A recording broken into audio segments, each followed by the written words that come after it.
Alrighty, party peoples of the interwebs, the moment we have long been waiting for. The Supreme Court has issued its ruling in the Trump immunity case.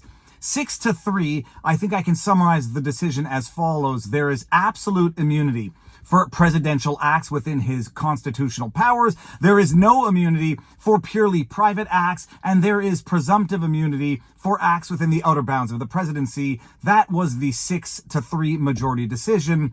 I say more interesting than the majority decision was the judicial butt slapping by the majority of the dissent. I mean, you read their assessment of the dissent's opinion and basically accuses them of ignoring the Constitution, ignoring the separation of powers, and fear-mongering because they have no reason, logic, or arguments to rely on. The dissent's positions in the end boil down to ignoring the Constitution's separation of powers and the court's precedent, and instead fear-mongering on the basis of extreme hypotheticals about a future where the president, quote, feels empowered to violate federal criminal law, end quote. Ouch. That's a summary. We'll go into a bit of a more detailed breakdown maybe later. For the time being, and I want to be the first to address the importance of what many in the media have, as of now, fair enough, it's only been like 6 hours, and not even 3 hours since the ruling.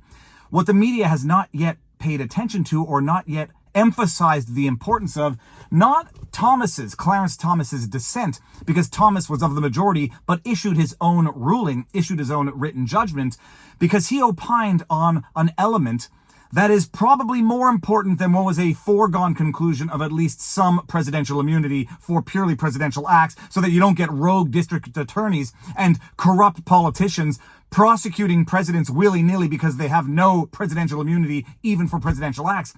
Justice Clarence Thomas addressed a question that had been brought before the Supreme Court by way of amici, whether or not special counsel or ordinary citizen Jack Smith's appointment was lawful in the first place. And Justice Clarence Thomas points out that, it's important to preserve the Constitution. That's what this decision does. It preserves the powers of the presidency, and it preserves the republic, the constitutional republic that is these United States of America. But he said more of a threat, potentially, than not recognizing presidential immunity or offering presidential immunity where the president obviously should benefit from presidential immunity. That's not going to create someone who's above the law and tear apart the republic. But what might? The unlawful appointment of special counsels who are actually ordinary citizens that were not created in virtue of any aspect of law. I'm going to take my glasses off and read this to you. This is Clarence Thomas concurring but issuing his own decision, and I've highlighted some of the sections. I write separately to highlight another way in which this prosecution may violate our constitutional structure. In this case, the Attorney General, capital A, capital G, purported to appoint a private citizen as special counsel to prosecute a former president on behalf of the United States. But I am not sure that any office for the special counsel has been, quote, established by law, end quote, capital L law, as the Constitution requires. Article 2, Section 2, Clause 2, by requiring that Congress create federal offices, quote, by law, end quote, the Constitution imposes an important check against the president. He cannot create offices at his pleasure.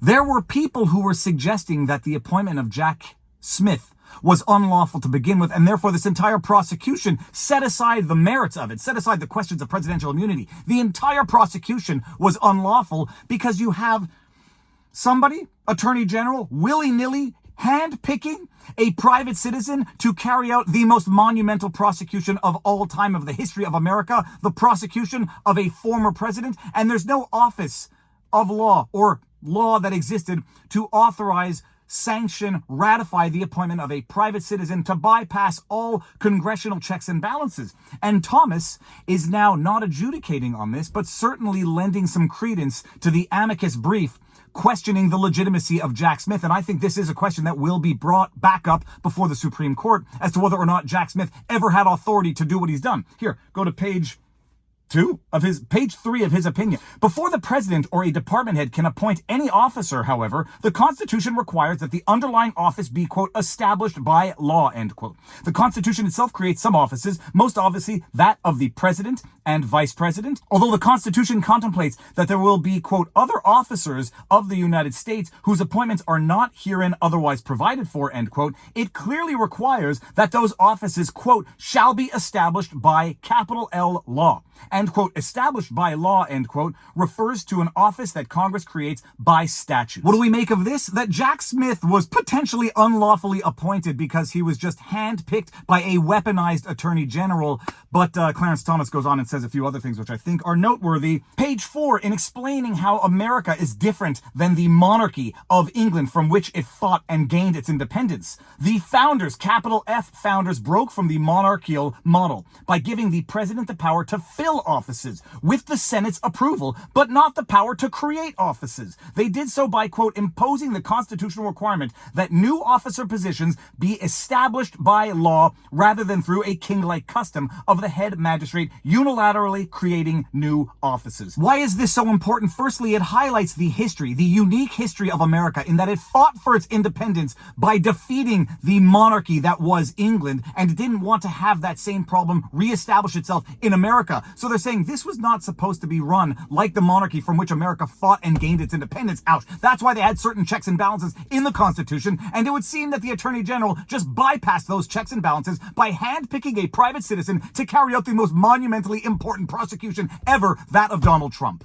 Later on, it is difficult to see how the special counsel has an office, quote, established by law, end quote, as required by the Constitution. When the Attorney General appointed the special counsel, he did not identify any statute that clearly creates such an office, nor did he rely on the statute granting him the authority to appoint officers as he deems fit, as the heads of some other agencies have. Instead, the Attorney General relied upon several statutes of a general nature. Now, I started this vlog by highlighting the judicial butt spanking that the majority gave to the dissent in the majority opinion, basically calling them irrational, fear-mongering, non-constitutionalists, or I would even say anti-constitutionalists. In this opinion, Clarence Thomas is basically giving a judicial butt spanking to the Attorney General, saying you had no basis to do what you did, you didn't even rely on any statutes, you just broadly invoked some general laws, and nobody knows what the heck you relied on to appoint a private citizen to prosecute the president. At page 8 in his decision, Clarence Thomas writes as follows: whether the special counsel's office was, quote, established by law, end quote, is not a trifling technicality. If Congress has not reached a consensus that a particular office should exist, the executive lacks the power to unilaterally create and then fill that office. Given that the special counsel purports to wield the executive branch's power to prosecute, the consequences are weighty. Our Constitution's separation of powers, including a separation of the powers to create and fill offices,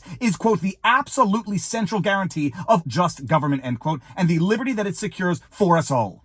There is no prosecution that can justify imperiling it. Well, it doesn't get any clearer than that. Clarence Thomas is laying it thick on Attorney General, laying it thick on Jack Smith, and although this is not the question in this particular judgment to be answered, my goodness, is he laying the groundwork for future contestations and challenges to Jack Smith's appointment by the Attorney General to begin with, and Clarence Thomas ends his separate opinion with the following. And there are serious questions whether the Attorney General has violated that structure by creating an office of the special counsel that has not been established by law. Those questions must be answered before this prosecution can proceed. We must respect the Constitution's separation of powers in all its forms, else we risk rendering its protection of liberty a parchment guarantee.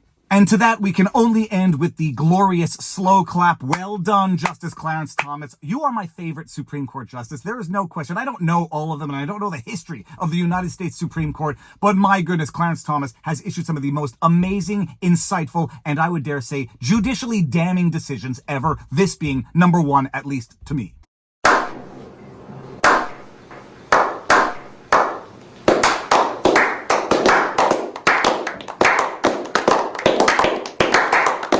So that's it. While the rest of the media is focusing on the majority decision, and CNN and MSNBC are going to be praising the courageous dissent, which relies not on law, not on logic, but only on hyperbole and fear-mongering, I am highlighting Justice Clarence Thomas's overlooked, as of now, decision, separate opinion in this case, because it is damning, it is amazing, and it is going to come back to bite Attorney General and Jack Smith in the butt. If you like what I do, you know what to do. Like, share, subscribe. Make sure you're notified. Make sure you have your notifications turned on. Drop a comment whenever you see a video of mine come out. Share my stuff with someone who you think might like it, and share it with someone who you think won't like it, because that's how they're going to learn. More important than anything, exercise, eat healthy, sunlight, talk to people in real life, and now you know your vlog. Peace out, peeps. Booyah! A second, and I think more important point, I think that this today is a travesty.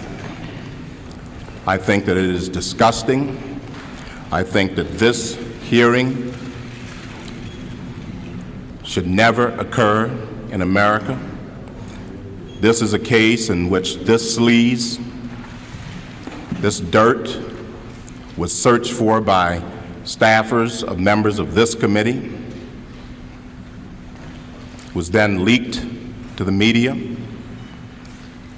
and this committee and this body validated it and displayed it at prime time over our entire nation. How would any member on this committee, any person in this room, or any person in this country would like sleaze said about him or her in this fashion, or this dirt dredged up, and this gossip and these lies displayed in this manner? How would any person like it? The Supreme Court is not worth it. No job is worth it. I'm not here for that. I'm here for my name, my family, my life, and my integrity. I think something is dreadfully wrong with this country when any person in this free country would be subjected to this. This is not a closed room. There was an FBI investigation. This is not an opportunity to talk about difficult matters privately or in a closed environment. This is a circus. It's a national disgrace. And from my standpoint, as a black American, as far as I'm concerned, it is a high-tech lynching for uppity blacks who in any way deign to think for themselves, to do for themselves, to have different ideas. And it is a message that unless you kowtow to an old order, this is what will happen to you. You will be lynched, destroyed, caricatured